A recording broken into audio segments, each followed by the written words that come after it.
आम आदमी पार्टी ने मोदी हटाओ देश बचाओ का पोस्टर 11 भाषाओं में जारी किया है। आम आदमी पार्टी 30 मार्च को देश भर में मोदी हटाओ देश बचाओ का पोस्टर लगाने वाली है। दिल्ली में ऐसे पोस्टर लगाने के बाद दिल्ली पुलिस ने 100 से ज्यादा एफआईआर की थी और 6 लोगों को गिरफ्तार किया। भाजपा संसदीय दल की बैठक में मौजूदा प्रधानमंत्री नरेंद्र मोदी पार्टी के नेताओं से कड़ी लड़ाई के लिए तैयार रहने को कहा है। उन्होंने कहा है कि भाजपा जितनी अधिक उठेगी सफल होगी, विपक्षी के हमले उतने ही अधिक होंगे।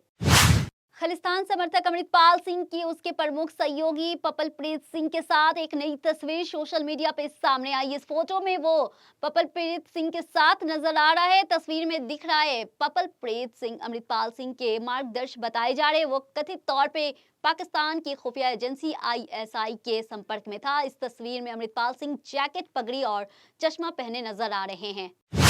राष्ट्रीय बाल अधिकारी संरक्षण आयोग ने पश्चिम बंगाल सरकार को नोटिस भेजकर दक्षिण कोलकाता में तिलजला क्षेत्र में 7 वर्षीय लड़की की उसके पड़ोसी द्वारा कथित मानव बलि देने के मामले में रिपोर्ट मांगी है।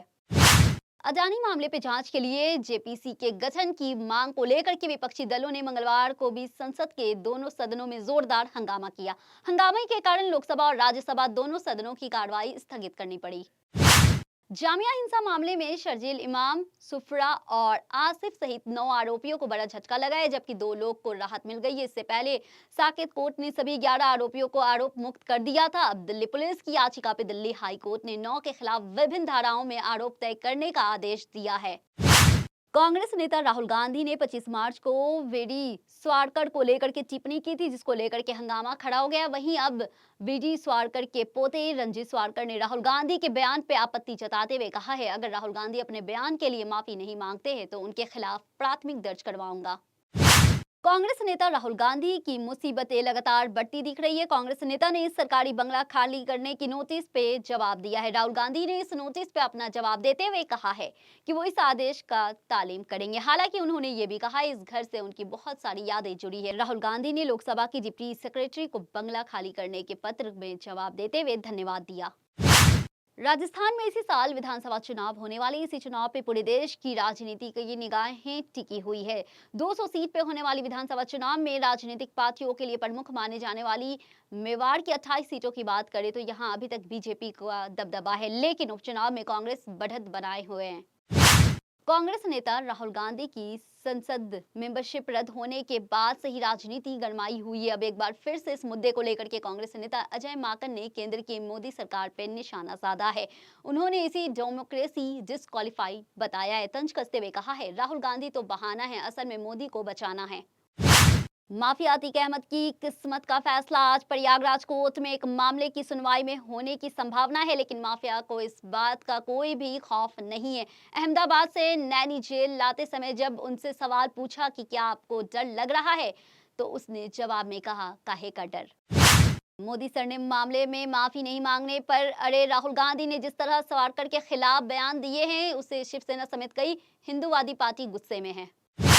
पंजाब एंड हरियाणा हाईकोर्ट ने पंजाब राज्य महिला आयोग की चेयरमैन मनीषा गुलाटी को बड़ा झटका दिया है। हाईकोर्ट ने पंजाब सरकार के खिलाफ लगाई गई मनीषा गुलाटी की याचिका को खारिज कर दिया है। आपको बता दें कि पंजाब सरकार द्वारा 10 मार्च को मनीषा गुलाटी को राज्य महिला आयोग की चेयरमैन के पद से हटाने का आदेश जारी किया। चंडीगढ़ पुलिस ने एक बड़े सेक्स रैकेट का भंडाफोड़ किया है। शहर के सेक्टर 8 से स्पा सेंटर के नाम पे लंबे समय से सेक्स रैकेट चलाया जा रहा था, जिसका भंडाफोड़ करते हुए पुलिस ने 4 आरोपियों को गिरफ्तार किया है। वहीं 18 युवतियों को रेस्क्यू किया जाने पे, जिसमें 11 युवती थाईलैंड की रहने वाली है। गुप्त सूचना के आधार पर पुलिस ने इस बड़ी कार्रवाई को अंजाम दिया। छत्तीसगढ़ में ईडी की छापेमारी को लेकर के राज्य के सीएम भूपेश बघेल ने बीजेपी पे निशाना साधा है। उन्होंने आरोप लगाया है कि बीजेपी शासित राज्यों में ईडी की छापेमारी नहीं होती है। साथ ही उन्होंने कहा है ये छापेमारी बीजेपी के नेताओं के इशारे पे हो रही है। सीएम भूपेश बघेल ने कहा कि आज छत्तीसगढ़ में फिर से ईडी की छापेमारी हुई।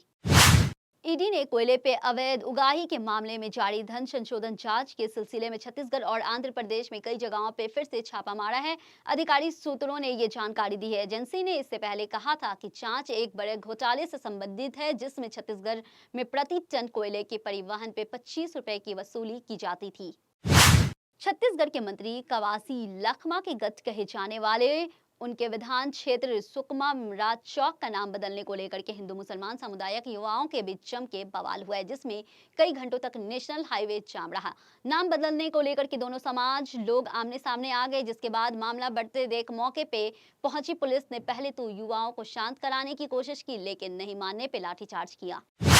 पलाना स्वामी के उच्च न्यायालय से हरी झंडी मिलने के बाद अन्ना के महासचिव पद की कामना संभाली है। इसके साथ ही पार्टी ने अब उनका पूरी तरह नियंत्रण हो गया है। मद्रास हाई कोर्ट ने अन्ना के 11 जुलाई के आम परिषद के प्रस्ताव के खिलाफ पार्टी नेता पनीर सेल्वम और उनके सहयोगी की याचिका को खारिज कर दी।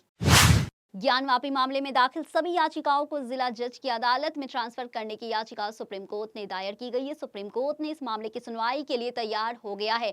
ज्ञानवापी विवाद को लेकर के कई याचिका दाखिल किया गया है। ये सभी याचिका वाराणसी की विभिन्न कोर्ट में लंबित है। इस मामले की सुनवाई सुप्रीम कोर्ट 21 अप्रैल को करेगी।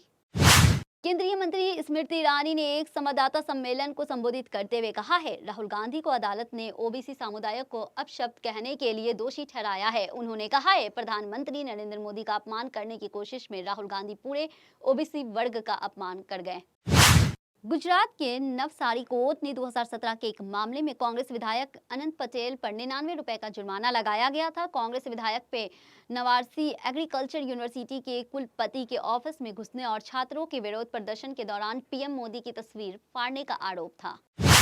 बिहार के समस्तीपुर में 24 मार्च को एक महिला को गोली मार दी गई थी। अगले दिन समस्तीपुर सदर अस्पताल में उसने दम तोड़ दिया था। इस घटना का पुलिस ने खुलासा कर दिया है। बताया गया है कि महिला की हत्या उसके पति ने ही की थी। पुलिस ने इस मामले में कमराव गांव के वार्ड नंबर 5 के निवासी सुनील राय को गिरफ्तार कर न्याय हिरासत में भेज दिया। कांग्रेस को अखिलेश यादव की सलाह चुभ गई है और यूपी प्रदेश अध्यक्ष ने सपा सुप्रीमो को बीजेपी का मोहरा बता दिया है। साल 2024 में होने वाले लोकसभा चुनाव को देखते हुए देश में सियासी सरगर्मी तेज हो गई है। एक तरफ जहां Bharatiya Janata party mission mode पे आ गई है, तो वहीं दूसरी तरफ कांग्रेस ने भी अपना तैयारी शुरू कर दिया है। आने वाले लोकसभा चुनाव में कांग्रेस बीजेपी के खिलाफ लीड करना चाहती है। उन्होंने क्षेत्रीय पार्टियों का सहयोग भी चाहिए।